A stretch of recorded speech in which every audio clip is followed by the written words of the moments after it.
내 배우자는 내가 아버지의 재산을 물려받지 못할 것이라는 것을 알았을 때 그것을 잃었습니다. 당신은 아버지의 재산을 상속받을 수 없다는 뜻입니다. 그런 경우에는 당신이 필요하지 않습니다. 지금 당장 이혼하고 싶습니다. 정확하게 말하고 싶었습니다. 격동의 만남 이후 결혼한 내 여동생과 남편에 대한 복수전은 32살의 클로이이고 회사원으로 일하고 있습니다. 조어지와 저는 결혼한 지 2년이 되었습니다. 조어지와 저는 소개받은 후 결혼했습니다. 친척에 의해 우리 가족은 꽤 부유했지만 이모와 삼촌은 남편이 이사온 가족과 정식으로 결혼한 적이 없음에도 불구하고 조어지가 잘 맞을 것이라고 말하면서 조어지를 유일한 소녀로 물려받을 사람이 누구인지 걱정했습니다. 부모님 집에서 함께 지내다 어머니는 몇 년 전에 돌아가셨고 현재는 남편 아버지와 함께 살고 있습니다. 처음에는 남편이 아버지를 공손하고 예의 바르게 대하는 모습을 보고 괜찮은 사람인 줄 알았는데 결혼하기 전에는 결혼식 우리를 소개해준 친척으로부터 조지의 돈에 대한 집착에 대해 주의를 받았고 그럼에도 불구하고 나는 그에게서 탐욕의 흔적을 보지 못했기 때문에 계속해서 결혼했습니다. 나는 우리가 결혼한 후에도 경고 때문에 경계하고 있었습니다. 하지만 남편은 비공식 대화에서 이상한 방식으로 행동하지 않았고 아버지의 소유물에 대해 배우는 데 관심을 보였지만 나는 그의 캔더스로 인해 안심했습니다. 5살 후배인 여동생은 조지에게 또 다른 호기심의 대상이었습니다. 그녀는 활발하게 사교적입니다. 나에 비해 활발한 사회생활을 하고 있는 남편은 남다른 외모와 정반대의 성격으로 나보다 매력적인 여동생에게 반하는 모습을 보며 엇갈린 감정을 느꼈다. 겸손하고 조용한 성격 때문에 결혼도 못하고 가족에게서 유산을 물려받을 사람도 남지 않을 것이라는 걱정 때문에 먼저 사랑스러운 누나들이 선물한 선물은 나에게 위안을 주고 걱정할 것이 없다고 생각하게 했지만 나는 그 친척이 왜 나를 걱정했는지 빨리 이해하게 되었습니다. 언니는 아버지의 극진한 배려 덕분에 고등학교를 거쳐 대학에 진학한 뒤 직업학교에 진학할 수 있었다. 언니는 나와 달리 취업에 대한 생각을 기피하고 명확한 진로 목표가 없었으나 어머니는 취업을 고집했다. 대학 졸업 후 아버지의 면죄부가 이 관용에도 불구하고 그녀가 직업학교에 다닐 수 있도록 허용했습니다. 아버지의 인맥을 통해 확보된 직장에서 단 6개월 만에 언니의 직업 윤리가 여전히 의심스러웠습니다. 언니는 어머니와 나 모두에게 자신의 능력을 보여줄 수 없다는 이유로 갑자기 그만두었습니다. 짧은 재임 기간 후에 자신의 역할에 대한 통제력을 주장할 수 있다는 것이 믿기지 않는다는 그녀의 변명에 어리둥절했습니다. 그럼에도 불구하고 아버지는 그녀의 생각을 받아들이고 신속하게 그녀가 다른 회사에 합류하도록 주선했지만 어머니가 아파서 입원해야 했을 때 여동생의 행동은 더욱 악화될 뿐이었습니다. 그 상황에서 그녀는 진정한 보살핌을 제공하기는커녕 병원에서 하루를 보내며 그녀의 노력이 피상적임에도 불구하고 종종 업무 책임을 소홀히 하고 어머니의 필요를 돕기보다는 사소한 일에 몰두했고 나는 어머니의 일을 관리하는 책임을 맡았습니다. 어머니가 회사에서 위안을 찾았을 가능성도 있지만 어머니의 필요사항을 돌보느라 제 여동생은 크게 도움이 되지 않았습니다. 어머니의 상태가 급격히 악화되어 결국 여파로 세상을 떠났습니다. 아버지와 여동생 모두 슬픔에 압도되어 감사하게도 어머니의 장례식 준비를 준비하게 되었습니다. 우리의 친척들은 어머니가 돌아가신 후 제대로 작별 인사를 할 수 있도록 이 어려운 시기에 우리를 지원하기 위해 모였습니다. 제 여동생은 아르바이트를 선택하고 부모님 집에서 나와 독립적으로 생활했지만 수입이 지출을 감당하기에 충분하지 않은 것으로 판명되었습니다. 아버지가 집세와 공과금에 대한 재정적 부담을 떠맡게 되었어요. 어머니가 지금 아버지에게 엄격하신 동안 여동생은 아르바이트 수입이 부족할 때마다 아버지에게 재정적 지원을 의지하면서 경박한 축으로 수입을 낭비하고 있는 것처럼 보였습니다. 유족은 처음에는 그녀에게 무제한 수당을 제공하는 그녀의 변덕에 빠지는 것 같았습니다. 나는 결혼하고 부모님 집에 있는 남편의 집으로 이사한 후에도 아버지와 자매가 모두 만족했다고 가정하면 이 합의에 아무런 문제가 없다고 생각했습니다. 그때 여동생도 남편에게 돈을 달라고 접근하고 있었는데 남편은 남편에게 비밀로 해달라고 흔쾌히 권유했습니다. 산발적인 아르바이트와 용돈으로 생활하는 여동생에 대한 질투가 두려워서 아버지가 병에 걸리고 요구를 하게 되었을 때 심판을 받게 되었습니다. 내가 일과 간병 책임을 병행하는 동안 그녀는 눈에 띄게 결근하고 있었고 아버지의 월급에 의존한다는 이유로 계속적인 재정 지원을 요구했다. 아버지의 위기 속에서 자기중심주의에 분노한 나는 그녀에게 일자리를 구하고 자립하라고 촉구했다. 그녀가 상당한 수당을 받았다고 자랑하는 심술궂은 반박에도 불구하고 나는 그러한 재정적 의존이 의미 있는 일을 추구하려는 그녀의 추진력을 약화시킨 것이 분명하다는 사실에 실망하지 않을 수 없었습니다. 나는 처음에는 아버지의 상태가 나아질 것이라고 믿었고 내 여동생에게 제공되는 재정적 지원을 정당화했습니다. 그러나 그의 갑작스런 악화는 아버지의 위독한 상태 속에서 우리 상황의 심각성을 알리는 이러한 환상을 깨뜨렸습니다. 저는 긴급하게 친척들에게 도움을 요청했습니다. 의사의 냉혹한 평가로 인해 저는 남편의 위로가 절실히 필요했던 충격에 휩싸였습니다. 나는 그가 일에 전념하고 있는 것을 발견했습니다. 우리 아버지의 유산에만 집착하는 그의 무감각한 발언은 나를 말문이 막히게 만들었습니다. 그의 부에 대한 집착에 대한 친척들의 경고를 확인했습니다. 그 깨달음은 내 자매들이 말하는 소란 속에서도 나를 혐오감으로 가득 채웠습니다. 아버지의 재산을 무시하고 돈에 대한 그녀의 자기중심적인 걱정을 반영했을 뿐입니다.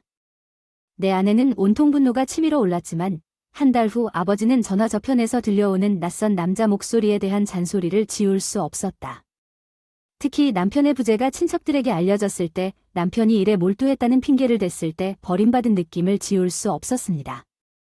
장례식이 끝난 후 마침내 숨을 쉴 시간을 얻었기 때문에 남편이 남편에게 다가가자 실망만 더해졌습니다. 상속에 대해 논의하려는 열의를 드러내는 그의 태도는 친척들이 경고한 금전 문제에 대한 집착이 나를 환멸하게 만들었다. 나는 해결되지 않은 감정과 상속에 대한 그의 기뻐하는 기대를 지켜보는 법적 절차의 어려운 과제와 씨름하면서 우연히 내 여동생의 가상의 재산에 대해 언급할 수 없었다. 실망의 고통을 느끼도록 도와주세요.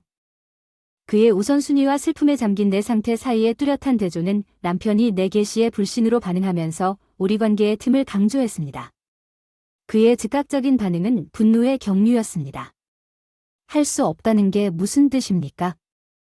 그 사람의 재산을 상속받게 된다면 더 이상 너에게 쓸모가 없지. 지금 당장 이혼하자. 그 사람의 말은 내 심정과도 같았고 나는 열띤 대화의 순간에 분노에 차서 주저없이 그의 제안에 동의했다. 내가 그의 지시에 따라 꼼꼼하게 준비한 이혼 서류에 그는 당황했지만 그는 떠날 때 결과를 예상하는 것처럼 마지못해 서명했습니다. 그는 악의적으로 내 여동생 에멀리와 결혼하겠다는 의사를 밝혔습니다. 단지 그녀가 예상하는 1억 달러의 상속 재산 때문에 내가 관계를 끄는 이혼 서류를 신속하게 제출했습니다. 사기꾼인 남편은 다음 날 즐겁게 에밀리와의 결혼 확인서를 받았습니다. 이후 스위프트 상속 절차에 대한 그의 요구는 침착한 태도로 그의 전화에 응답하여 상황을 반전시키려는 결심을 부채질했습니다. 나는 상속 절차를 논의하기 위해 만나자고 제안했습니다. 슬라이 그 주말 부모님 집에 도착하자마자 임박한 계시를 즐겼고 변호사가 있다는 사실에 놀랐습니다. 변호사가 이혼이 확정되기 전에 에밀리와의 혼외 관계에 대한 증거를 제시하자 전 남편의 만족은 금세 혼란으로 바뀌었습니다. 변호사가 자신의 사기 그물에 잡힌 재산 분할을 포함한 법적 결과를 설명하자 사진을 보고 그는 말문이 막혔습니다. 전 남편의 상속에 대한 기대는 책임이라는 가혹한 현실로 빠르게 대체되었습니다. 내 여동생과의 전화통화에서 변호사에게 그의 불륜을 조사하라고 지시했습니다. 그들은 내 전남편과 여동생이 여동생 집에서 자주 모임을 가졌기 때문에 아버지의 장례식에 내 관심이 쏠렸다고 믿었던 것 같습니다. 전 남편의 초기 평정에도 불구하고 대화는 상속에서 그들의 무분별한 태도로 바뀌었습니다. 그는 1억 달러의 상속에 비해 재산 분할 PED를 주장하는 상황의 심각성을 깨닫고 변호사가 제시한 문서에 급히 서명했습니다. 그녀는 아무것도 물려받지 못했다는 사실을 알고 그의 오만함. 내 여동생은 왜 자신의 권리가 그녀의 소나귀와 함께 영이 되는지 의심하며 불신을 터뜨렸습니다. 내 전남편은 모든 것을 그의 소나귀에서 놓치는 것을 거부하며 격렬하게 항의했지만 변호사는 분노한 쌍의 상황을 침착하게 설명했습니다. 이전 관계에서 태어난 고인이 된 어머니의 아이인 에밀리는 아버지와의 법적 유대가 부족하여 재산에 대한 그녀의 소유권이 무효화되었습니다. 나는 여동생에게 혼합가족에 대해 부드럽게 상기시켰습니다. 우리 부모님은 조화를 추구했지만 두 부모가 우리에게 베푼 사랑과 보살핌을 강조했습니다. 우리의 양육 과정에서 내 여동생은 아버지와 재혼하고 아이를 낳았음에도 불구하고 아버지로부터 특별한 애정을 받았던 것이 분명했습니다. 어머니는 친척들로부터 아버지의 자산에 이해관계가 있는 것으로 의심되어 내 여동생 입양을 단호하게 거부했습니다. 내 결혼 전망에 관심이 많은 같은 친척들은 부모님이 함께 아이를 낳았다면 상황이 훨씬 더 복잡했을 수 있지만 고맙게도 또는 유감스럽게도 자녀가 없었을 가능성이 있는 미래의 상속을 피하기 위한 전략적 조치가 될 수 있는 유일한 상속자라는 것을 이해했습니다. 이제 저를 지지해 주시겠어요? 언니, 당신은 결혼했고 믿을 수 있는 남편이 있으니 더 이상 필요하지 않죠. 조지가 저를 돌봐달라고 부탁했어요. 그녀는 내 창백한 전남편을 바라보며 시선을 간청했지만 그는 고개를 저으며 그럴 수 없다고 인정했습니다. 나 역시 상속을 믿고 물건을 샀는데 이제 재산 분할이 다가오고 있어서 나는 힘이 빠졌고, 놀랍게도 남편은 내가 용서를 빌기 전에 무릎을 꿇고 클로이에게 미안하다, 내 잘못이야, 화해할 수 있냐고 간청했다. 떠날 준비를 하고 있던 변호사는 그 광경을 보고 낄낄 웃었고, 도착하자마자 보여주었던 오만함은 사라졌고, 토론이 끝난 후 조지의 터무니없는 탄원으로 대체되었습니다. 내 전남편과 여동생은 둘 다 그들의 결혼 생활이 파탄의 위기에 처해 있는 듯 낙담한 채 떠났습니다. 내 여동생의 상속권을 주장하기 위해 재혼한 전남편은 그녀가 아무것도 받지 못하는 현실로 인해 이전에 재산 분할을 고집했고, 여동생을 부양할 능력이 없었음에도 불구하고 그녀에 대한 관심이 사라진 것처럼 보였습니다. 나는 그에게 월급에서 충당하기로 결정했습니다. 변호사는 나의 자격을 위태롭게 하지 않을 것이라고 확신했습니다. 아버지의 지원에 의존했던 여동생은 부득이하게 매일 아르바이트를 함에도 불구하고 재정적으로 어려움을 겪고 있는 것 같았습니다. 그녀는 빚을 관리할 수 없게 되자 결국 파산에 이르게 되었고, 살던 아파트에서 행방불명된 채 사라졌습니다. 아버지의 면죄부로 인해 여동생은 안정된 직장을 유지할 수 없게 되었고, 저는 혼자 살고 있었습니다. 부모님 집 친척들이 잠재적인 결혼 파트너를 제안하기 시작했지만 저는 전 남편과 같은 사람과의 과거 결혼 실수를 반복하는 것을 경계하면서 단호하게 거부했습니다. 이번에는 제 조건에 따라 파트너를 찾기로 결심했습니다. 제 이름은 로즈이고 34세입니다. 저는 남편 마어과 함께 살고 있습니다. 우리 둘 다 시아버지가 설립한 건설 회사에서 일하고 있습니다. 이 회사는 온화한 태도에도 불구하고 연간 매출이 1억 7,300만 달러에 달하는 수익성 있는 사업으로 성장했습니다. 남편은 가혹한 사업 세계에서 자신을 주장하기 위해 고군분투했습니다. 종종 자신의 리더십 능력에 대해 의구심을 표명하며 심지어 명목상 CEO 자리에 대해 빈정대기도 했습니다. 이는 결혼한 지 5년 만에 회사를 인수하려는 진지한 야심이 그에게 부족함을 나타냈을 뿐입니다. 역동적인 직장 환경, 나는 항상 나 자신을 결단력 있는 사람으로 생각했는데 이는 시아버지께서 중요하게 여기시는 것이었습니다. 나는 결혼 전부터 은행 직원이었기 때문에 숫자에 대한 재주와 세부 사항에 대한 관심이 그곳에서 도움이 되었습니다. 시아버지는 다른 생각을 갖고 계셨는데 저는 원래 결혼하고 나면 전업주부가 될 거라고 생각했는데, 저는 회사에 입사한 지 얼마 되지 않아 가족이 되고 싶은 건설회사의 일원이 되고 싶다는 아버지의 요청을 받아들였습니다. 시아버지는 나에게 중요한 이사회에 참석하고 경영 문제에 대한 조언을 해달라고 요청하기 시작했습니다. 일부 이사들은 처음에는 창업자의 며느리의 참여에 대해 회의적이었지만 내가 통찰력 있는 논평을 제공하자 그들의 관점이 바뀌고 내 관점을 소중히 여기기 시작했습니다. 놀랍게도 감독인 내 배우자 도 이 세션에 거의 나타나지 않았습니다. 그는 오히려 집에서 TV 앞에서 휴식을 취하는 것을 선호했습니다. 나는 그의 참여 부족에 짜증이 났고 그의 부재에 대해 의문을 제기하여 감독으로서의 그의 중요성을 강조했습니다. 이사들은 설령 내용을 이해하지 못하더라도 내 약혼을 선호했다고 무관심하게 말하면서 내가 이사회에 적극적으로 참여했기 때문에 그동안 장인어른이 그 약속을 받아들였는지 궁금해하지 않을 수 없었다. 나를 후계자로 삼고 싶다는 뜻으로 사업 운영을 깊이 지도해 주셨습니다. 나는 처음에는 경영의 복잡성에 익숙하지 않았지만 결국 도전을 좋아하게 되었고 시아버지의 높은 수준에 부응하려고 노력했습니다. 표준에 따르면 시아버지는 이 회의에 참석한 지 약 2년 만에 떠났고 이사는 조직 내에서 내 위치를 강화할 방향과 조언을 나에게 찾기 시작했습니다. 나는 남편이 그의 부재의 무게를 느끼고 더 많은 헌신을 할 것이라고 기대했습니다. 중요한 선택에서 제외되는 한 일을 했지만 실망스럽게도 그는 헌신적이지 않게 되었습니다. 그는 아침에 출근하여 정오가 되기 전에 사라졌다가 밤에 집에 돌아오면서 자신이 무엇을 했는지 아무 말도 하지 않은 것이 곧 분명해졌습니다. 반면에 장인 어른이 퇴직한 이후에는 일이 많아졌고 임원들이 나에게 더 의존하게 되면서 점점 CEO로서의 책임을 맡게 됐다. 회사에 엄청난 인력 나는 매출과 수익성 증대에 온 힘을 쏟았습니다. 직원들이 합심하여 노력한 결과 매출 통계가 증가하여 사업 운영에 대한 열정이 더욱 높아졌습니다. 남편의 업무에 대한 관심이 그 사이에 줄어들었고 그 결과 그가 회사에 출근했습니까? 집에서 의사소통이 덜 되었기 때문에 우리 관계가 긴장되었습니다. 내 배우자는 이 격동의 시기에 마리아를 만나 함께 점심을 먹었다고 우연히 언급했습니다. 내 여동생 마리아는 6개월 전 바람을 피운 후 이혼 소송을 제기했습니다. 그의 친절한 성격과 관대한 배경으로 휘졌다. 내 남편은 분노한 전 남편이 우리 부모님 집에 들이닥쳤을 때 상황을 분산시킬 수 있었다. 내가 일에 정신이 팔려있는 동안 그는 개입하여 내 여동생의 남편을 진정시켰고 결국 나중에 떠나도록 설득했다. 남편은 문제를 처리하면서 자신의 여유로운 스타일과 차분한 태도가 스트레스를 해소하는 데 도움이 됐다고 말했습니다. 언니는 위자료를 지불해야 했지만 그 이후로 남편에 대한 인식이 바뀐 것 같았음에도 불구하고 이혼을 신청했습니다. 그때까지 그녀는 내 남편을 그다지 잘생기지도 않고 결단력도 없는 내 남편을 그저 돈 많은 사람으로 여기던 것 같았지만 이혼 후 최근 싱글이 된 내 여동생은 늘 그 사람이 명문회사의 저명한 임원이라고 스스로 확신했던 것 같다.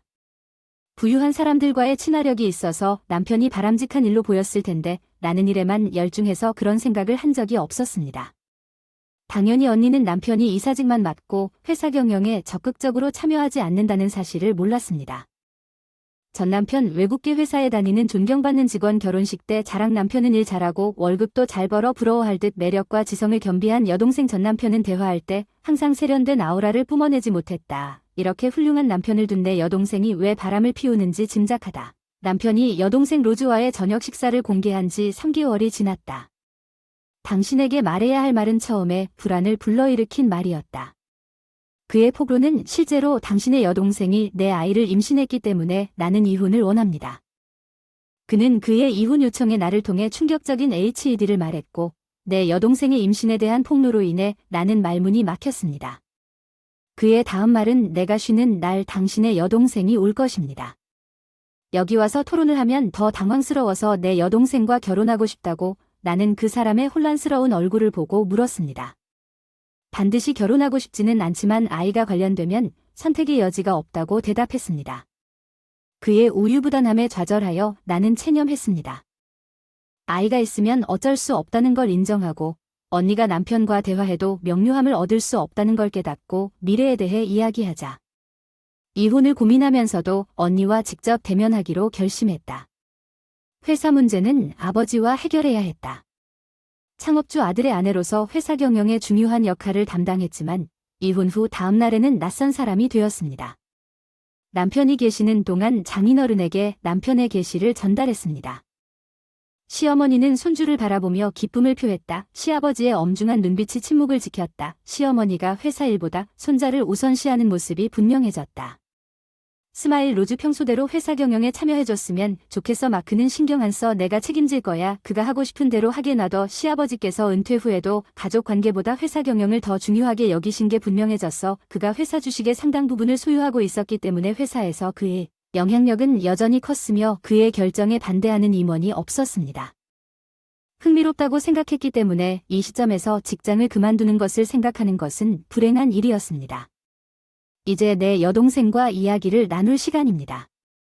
미래는 이제 쉬는 날 일이 해결됐으니 웃는 얼굴로 집에 와서 아이를 못 낳아서 너무 아쉽다고. 로즈 그렇지, 내가 거액을 줄 테니.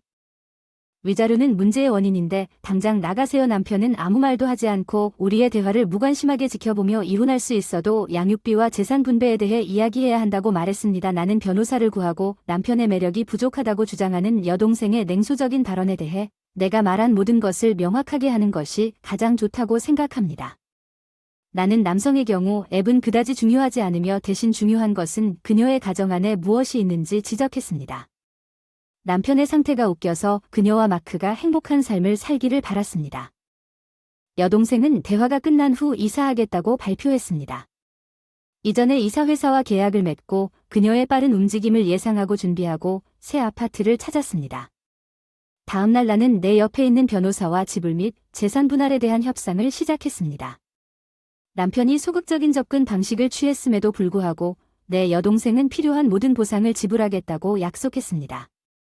내 변호사는 기회를 보고 내 여동생과 남편을 고소할 것을 권했습니다. 제 여동생이 여전히 전 남편에게 보상금을 지불하고 있지만 재산 분할과 관련하여 무엇이든 지불할 의향이 있다고 밝혔기 때문에 제 여동생이 이 맨션을 원래 마억의 가족이 소유했다고 말했기 때문에 손해배상 청구에 포함시켰습니다. 부동산에 대한 여동생의 질문에 변호사는 무표정한 표정으로 이 건물과 땅은 회사 소유이므로 결정은 회사에 달려있다고 말하면서 남편은 놀란 듯 덧붙였습니다. 그래서 저는 이 집이 아버지 소유인 줄 알았습니다. 내 여동생이 변호사에게 설명을 요청했는데 잠깐만 내가 이 집에서 살 수 없다는 말은 침착성을 유지하는 변호사가 회사 소유라고 대답했기 때문에 회사가 승인하면 여기서 계속 살 수 있습니다. 내 여동생은 그 말을 듣고 눈에 띄게 편안해졌습니다. 이거 왜 마크 공동이 여기 살게 될 테니 빨리 괜찮을 거라고 말하지 않았나요? 그녀는 자신 있게 말했습니다. 변호사는 순간적으로 당황해 웃음을 참지 못했습니다.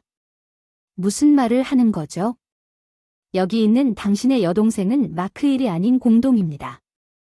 언니가 마크와 재혼할 계획을 세웠을 때 이 사실을 모르고 믿을 수 없다는 표정으로 마크를 바라보는 모습을 보고 웃었습니다. 마크는 당신이 공동으로 개입한 것이 아니라고 소리쳤습니다. 저는 마크가 집행 권한 없이 고문 역할을 했다고 여동생에게 설명했습니다. 나는 집행임원이자 CEO입니다. 저는 장인어른이 퇴직 후 저를 이러한 직위로 임명했음을 확인했습니다. 이는 제가 기여한 바에 따라 다른 이사들의 지지를 받은 결정입니다. 대조적으로 제 남편은 실제 경영 책임 없이 고문직을 맡았습니다.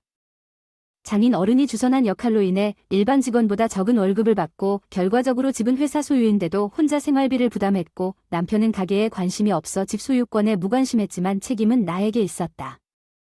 시아버지가 거기 거주한다고 아직도 나한테 집세를 줬는데 변호사가 낄낄 웃더니 이 집을 계속 빌려도 괜찮냐고 물으니 동생이 집세라는 단어에 날카롭게 반응했고 변호사가 집세는 무슨 뜻이냐는 질문에 마억에게 비용을 청구하는 것은 회사 재산이 아닌가? 무료로 만들어주는 것 아닌가? 변호사는 내 여동생의 요구에 즐거워하며 임대료를 제시했고 그녀는 눈에 띄게 놀랐습니다. 남편도 임대료를 아는 것은 처음인 것 같았기 때문에 큰 집이 있었습니다. 이렇게 집세도 높은데 남편은 결혼 5년 차에 재산 분할로 인한 재정적 부담을 깨닫고 남편이 작은 이사 월급을 썼고 생활비와 집세 때문에 수입이 없어졌다고 했습니다. 우리는 남은 저축 몇 개를 나누기로 결정했습니다. 변호사가 떠났을 때 맨션에 대한 여동생의 꿈은 물거품이 되었고 그녀는 그것이 임대되었다는 사실을 알게 되었습니다. 제 배우자는 당신의 어머니가 행복했기 때문에 충격을 받은 채 거기 서서 평소의 미소를 지었습니다. 아이에 대해 친정으로 돌아가는 게 어때요? 남편에게 해결책을 제안했는데 그의 말이 맞았지만 그래도 웃겨서 곧 전남편이 될 테니 너무 친절해야 해서 걱정이 됐어요. 그 사람의 양육 능력은 내 알바 아니라고 스스로 다짐하고 떠날 준비를 했습니다. 위자료 지급에 대해 확실합니까? 당신이 많이 언급한 알라몬에 대한 자신의 요청을 잊어버린 듯한 내 여동생에게 물었습니다. 전남편 알라몬 맞아요. 당황한 표정 보고 놀랐어요. 잠깐만요. 위자료도 내야 하나요? 당신은 알라몬을 넉넉히 줄 수 있다고 했는데 남편이 내 월급을 빨리 삭감할 줄은 몰랐네요. 나는 사건이 진행되는 것을 볼 때 그들의 충격적인 모습이 서로에게 반영된 것이 매우 적었고 그들의 대화는 나를 당황하게 했습니다. 나는 웃음을 참아야 했습니다. 나는 이미 이혼 서류 작업과 위자료 청구를 시작했기 때문에 내 여동생과 남편의 장난에 신경 쓰지 않았습니다. 그 과정에서 그들은 매우 비참해 보였습니다. 제 여동생과 제 전남편은 제 조언을 따라 부모님 집으로 돌아갔지만 제 여동생이 특히 임신하지 않았다는 사실이 밝혀진 후 그곳에서 계속적인 불화를 일으키고 있다는 소문이 돌았습니다. 동생이 인정을 거부하자 동생과 전 시아버지 사이의 적개심은 어머니를 화나게 했다. 동생이 똑같은 대접을 요구했지만 시아버지가 심하게 꾸짖는 사이 나는 위자료 전액을 받았다. 전남편 가족들 덕분에 좌절하고 빈손으로 사라진 누나 전남편과 결혼해 아버지의 엄중한 질책을 화해시키려는 전남편의 노력에도 불구하고 위자료만 짊어지고 간 게 어처구니 없게 보였다. 그가 가족적 책임을 맡기에 적합하지 않다고 생각할 가능성은 없습니다. 그에 대한 나의 신뢰는 오래전에 깨졌습니다. 그의 여동생과의 불륜과 그의 후회 부족으로 인해 그는 이사회에서 지위를 잃었고 이제 사임하여 임시직으로 강등되었습니다. 독립운동에 열중하고 있는 회사 대표님은 전 남편과 가끔 마주쳐도 마음에 와 닿지 않았고 오히려 어려울 때 지도해주신 장인어른과의 관계를 유지하면서 위안을 얻었습니다. 나는 모든 직원들의 더 나은 삶을 위해 내 일에 마음과 영혼을 쏟아부으며 회사에 전적으로 헌신하기로 결정했습니다. 그것은 마치 내 일이 인브레이스에서 성취감과 목적을 찾는 것과 결혼한 것과 같습니다. 그러나 나의 헌신은 갑자기 바뀌었습니다. 나는 사무실에서 쓰러졌고 1년의 검사를 마치고 구급차를 타고 병원으로 급히 갔다. 의사가 발견한 놀라운 사실은 즉시 수술이 필요하다는 불안감으로 가득 차 있었다. 나는 남편의 변함없는 지지를 기대하면서 남편에게 손을 뻗었다. 나는 곧 수술을 받을 것이라고 말했다. 나는 그에게 말했다. 그리고 일주일 정도 병원에 입원해서 관찰해야 할 것 같은데 그의 반응은 일주일 동안 예상치 못한 만족스러운 어조를 보여 실망스러웠습니다. 뭐 거기에서는 안전할 거라 확신합니다. 쉴 수 있는 좋은 기회입니다. 무심코 뭔가가 나에게 맞지 않는다고 말했고 잔소리가 나를 더욱 급하게 조사하게 만들었습니다. 나는 남편의 신용카드 명세서를 면밀히 조사했습니다.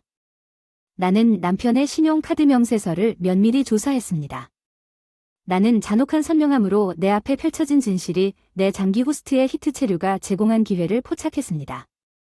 한때 나눴던 신뢰와 헌신을 배반한 그의 여주인과의 해외여행 나는 그의 배신을 놔두지 않겠다고 다짐했다.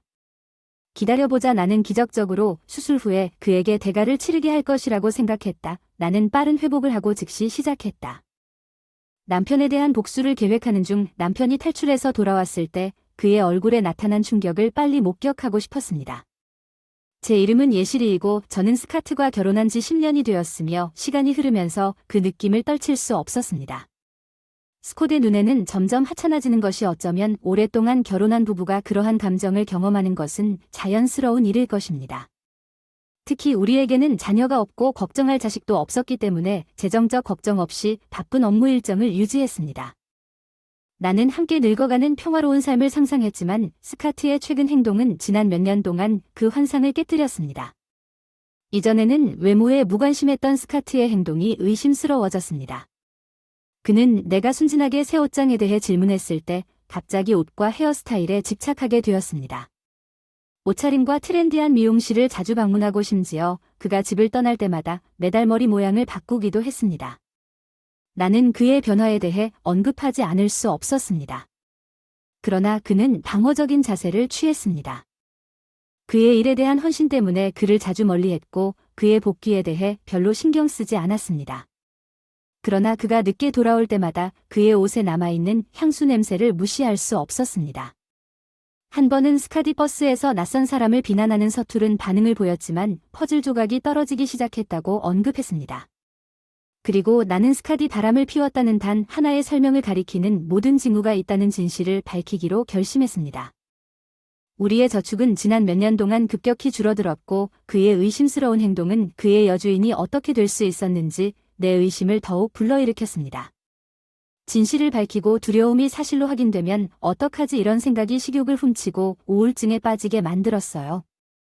어느 날 걱정의 무게가 감당하기 힘들어 견딜 수가 없어서 기절했어요. 내가 일을 하고 있을 때 동료들은 즉시 걱정하게 되었고 그들의 목소리에 희미한 반향이 멀리서 들렸습니다.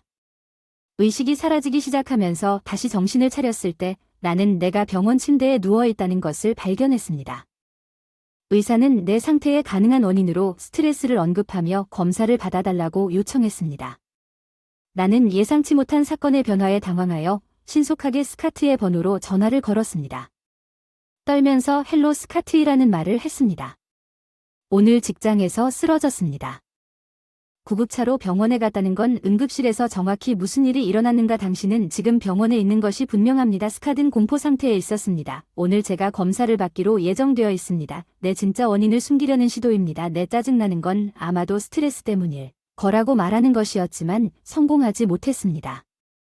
스카트에게서 엄청난 안도감이 흘렀습니다. 당신은 나에게 많은 걱정거리를 줬고 그러면 당신은 오늘은 분노의 물결 때문에 집에 돌아오지 않을 것입니다. 테스트 결과가 내일 발표될 것이라고 내가 거절했을 때 내가 경험하고 있던 것은 억눌렸습니다.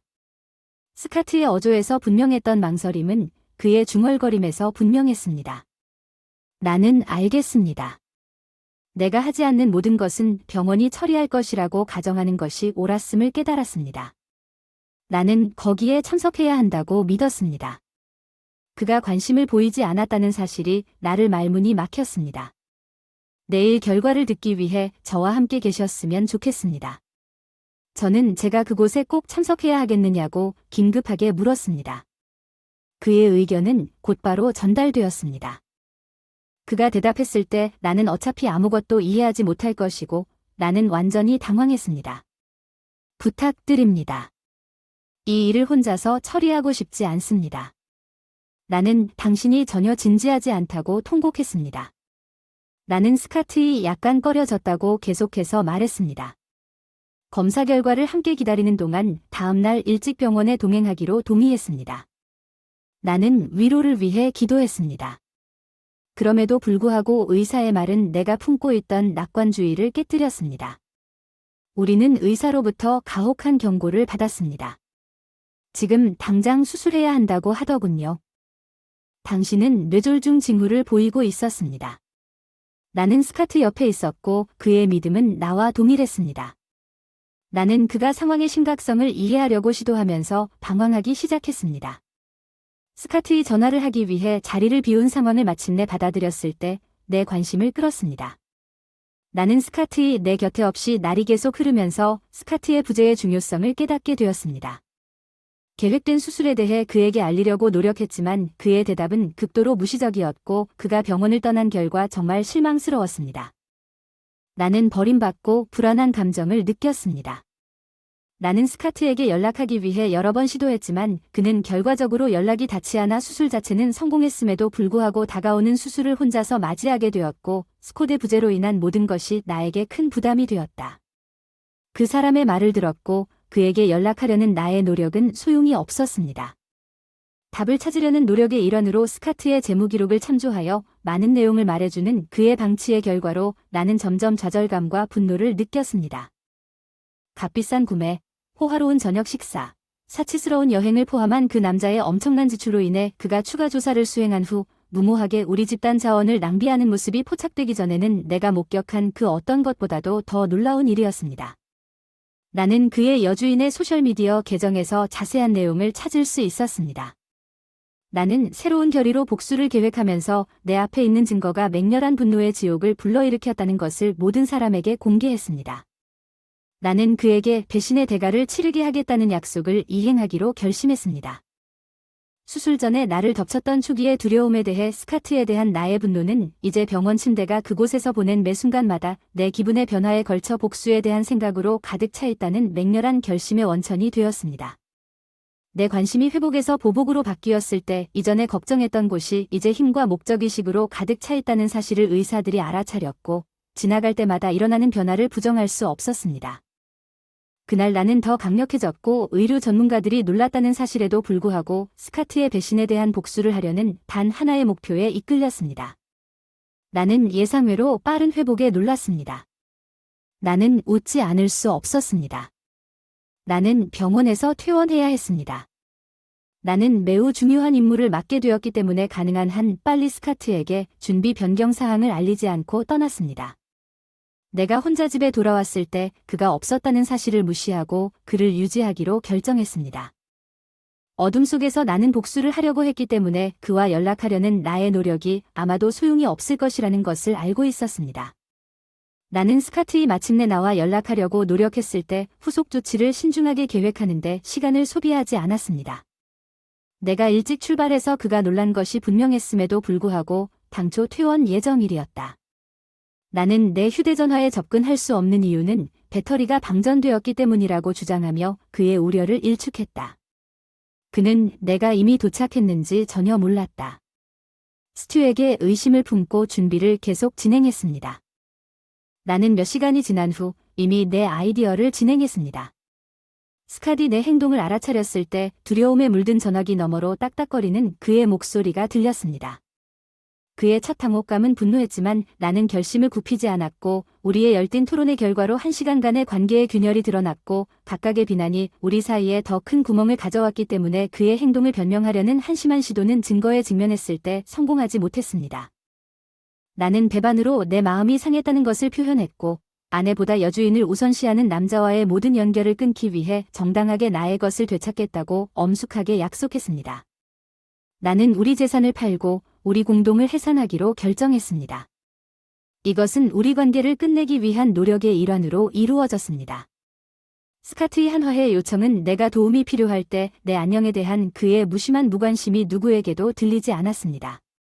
협상의 기회가 없었습니다. 내 결정의 최종 여부가 공중에 맴돌았습니다. 나는 그저 지나가는 공상에 지나지 않는다고 여겨지고 지갑의 두께가 결정되는 세상에서 살지 않겠다고 주장했습니다. 모든 것을 말하고 행한 후에 내 가치는 나에 대한 돌이킬 수 없을 정도로 우리의 연결을 끄는 행동으로 남자를 남겨두고 물러나기로 결정했습니다. 내 결정은 되돌릴 수 없습니다. 새로운 시작이 나를 기다리고 있었습니다. 내가 어떤 가치가 있다는 확고한 의미의 존경심이 그렇게 지독한 무례함을 받고 장이 끝났다는 것은 내가 사랑하는 아내라고 생각해야 할 당신이 무슨 일이 있어도 내 눈에 모든 신뢰를 무너뜨린 것이 분명합니다. 당신은 지금 이 순간 당신의 얼굴 보기가 너무 힘들어 견딜 수 없어도 나는 그것에 대해 전혀 고려하지 않겠다고 말합니다. 내 목표는 당신이 무엇을 선택하든 당신의 존재로 인해 괴로워하지 않을 내 집에서 자유를 찾는 것입니다. 당신의 일이든 다른 일이든 전적으로 신경 쓰지 않을 것입니다. 이것이 가능하더라도 이것은 당신과 결혼한 지 10년이 되었기 때문에 당신이 깊이 후회하게 될 선택입니다. 사실은 내 결정에 책임을 져야지 내가 우리 둘을 위해 거기 있었던 몇 년을 기억하지 못했는지 너무 말도 안 돼. 유엘 내가 그렇게 함부로 낭비한 돈 중에 내가 그렇게 열심히 일해서 벌어온 돈도 감히 자기 일처럼 여기고 우월하다고 생각하는 건 공감 능력이 없는 건가요? 오랫동안 곁에 있어준 파트너를 이렇게 대하는 거죠. 귀하의 개인 물건과 마찬가지로 귀하에 대한 혐의도 있습니다. 나는 그것들을 폐기물 처리 구역에 두었지만 시간이 너무 많이 걸리면 수집가가 그것들을 가져갈 수 있습니다. 아니요, 나는 하나님의 사랑에 동의하지 않습니다. 나는 어떤 것도 갖고 싶지 않습니다. 스카트의 예고도 없이 자신의 소지품을 버리고 있던 지역에서 자신의 소지품을 되찾기 위한 노력의 일환으로 전화를 신속하게 종료했다고 말한 후 나는 그동안 이혼 서류를 쓰레기통 위에 쌓아 두었습니다. 그가 그들을 만날 것이라는 기대와 결국 다시 시작하고 싶어하는 사람으로서 우리 결혼의 해산에 동의했습니다. 나는 그에게서 다시는 소식을 듣지 못할 가능성을 받아들이도록 허용했지만 한 달 안에 스카트는 또 다른 결혼을 했습니다. 나한테 연락하려고 뭔데 찾고 있는 건지 내가 할 말은 다 끝났다고 반박했다. 그 순간 통화를 종료할 준비를 하다가 고뇌에 가득 찬 스카트의 목소리가 내가 말하기 전에 통신선을 끊었다.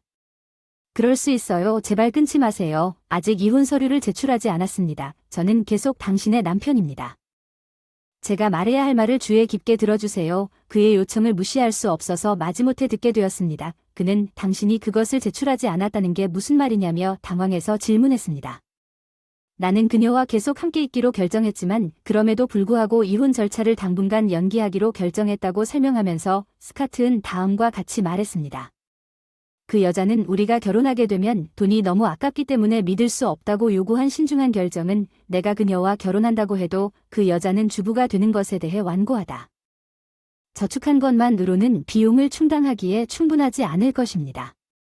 두 사람이 동거를 시작하기 전에 이것을 잘 예상할 수 있었습니다.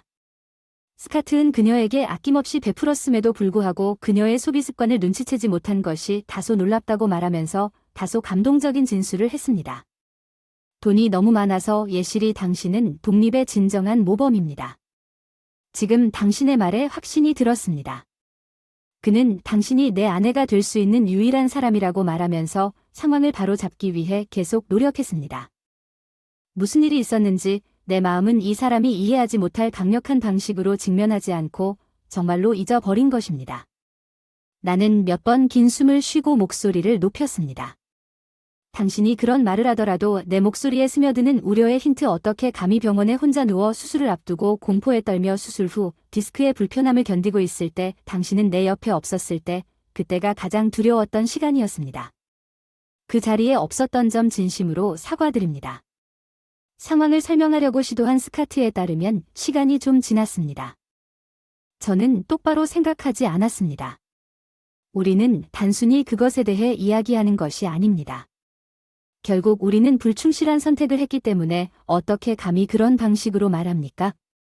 많은 일이 일어났음에도 불구하고 대답하는 내 목소리에는 분노가 들렸습니다. 나는 더 이상 당신과 함께하는 미래를 상상할 수 없습니다. 스카디, 신뢰를 쌓을 수 없는 사람과 남은 인생을 보내야 하는 것은 제가 단순히 하는 일입니다. 헤아릴 수 없어서 당신은 우리에게 또 다른 기회를 주고 싶지 않다고 말하는 것입니다. 스카트이 전혀 아니냐고 묻자 스카트의 목소리에서 불만스러운 어조가 들렸습니다. 그녀는 최종적인 느낌을 전달하는 어조로 대답했습니다. 너는 사라진 지 오래니까 서로 감사하며 남은 세월을 가족으로서 보낼 수 있으리라는 희망이 있었는데 너는 그 희망을 완전히 꺾어버렸다. 스콧, 그걸 짓밟은 건 너야? 내 이별샷은 한숨과 함께 전달되었고 다음과 같이 당신의 불륜을 알게 되었을 때 감사해야 할 것이 하나 있습니다. 나는 그렇게 결심하게 되었습니다. 당신이 없는 동안 당신에 대한 분노로 병이 들 수 없었다고 나는 집을 팔기로 결정했고 이상하게도 그 결정은 내 재활을 가속화한 촉매제였습니다. 당신에 대한 원한이 나를 자극했습니다. 그것에 대해서만 내 삶의 통제권을 되찾을 수 있도록, 그리고 그것에 대해서만 나는 당신에게 감사할 것입니다. 예시리에게 이 문제를 진지하게 고려해달라고 간청합니다. 스카트이 그녀에게 간청했습니다. 나는 이미 그렇게 했습니다. 나는 주저없이 응답했으므로 당신과 당신의 사랑하는 사람은 내려가야 합니다. 스카트와의 대화를 마친 후 다시 만날 때까지 함께 지옥으로. 나는 즉시 변호사에게 연락하여 그의 응답을 기다리지 않고 통화를 취소했습니다. 더 이상 이혼을 연기할 수 없었습니다. 이제 문제를 법원에 가져갈 시간이었습니다. 나는 스카트의 사건에 대한 모든 증거가 공들여 작성되었고 이혼 절차를 준비하기 위해 변호사에게 제출할 준비가 되었는지 확인했습니다. 문서가 너무 명확해서 어떠한 주장도 제기될 수 없는 것으로 나타났기 때문입니다. 아무런 문제 없이 보상이 처리되어 내 스마트폰에 3번으로 전환하여 스카트와의 통신 의무에서 해방되었습니다. 앞으로 그로부터 원치 않는 전화를 받을 가능성을 제거할 수 있었습니다. 그가 내 직장에 오려고 노력할 것 같지는 않았지만 나는 이미 동료들에게 이 문제에 대해 알려서 당신이 보이면 즉시 나에게 알리고 우리가 함께 노력하여 전략에 따라 경로가 교차되지 않았습니다. 변호사로부터 전화를 받은 직후 모든 것이 예상대로 이루어졌습니다. 스카트는 이혼 조건에 침착하게 동의하고 위자료 지원에 대한 나의 청구를 받아들였으며 그의 불륜 동반자는 그녀의 정당화가 무의미하다는 것을 이해하는 것처럼 보였습니다. 그리고 이혼 절차가 끝난 후 위자료 상환에 기여하는 것이 그녀의 의무임을 인정했습니다. 그녀가 스카트와 결혼하기를 열망하고 있다는 것이 분명했습니다. 그녀는 그의 돈이 마치 그녀의 돈인 것처럼 목표를 세웠고 다음과 같이 예상했습니다. 그는 이러한 조건에서 자신의 계좌에서 위자료 중 일부를 그녀에게 지불할 것입니다. 그의 저축은 짧은 시간 안에 고갈될 것이 분명했고 스카트이 처한 상황에서 그들의 관계는 장래의 어려움에 직면할 것이 불가피했습니다. 돈벌이에 집착하는 여자와 바람을 피워 자초한 일, 나는 그 사람에 대해 전혀 동정심이 없었지만 반면에 나는 이전에 내가 살던 방과 같은 크기의 임대를 얻을 수 있었다. 스콧과 함께 보낸 잃어버린 10년을 되찾지 못했음에도 불구하고 부동산 매각으로 받은 돈과 이혼 합의의 일부로 나에게 주어진 위자료를 사용하는 데 몰두했습니다. 다음 시간에 만나요.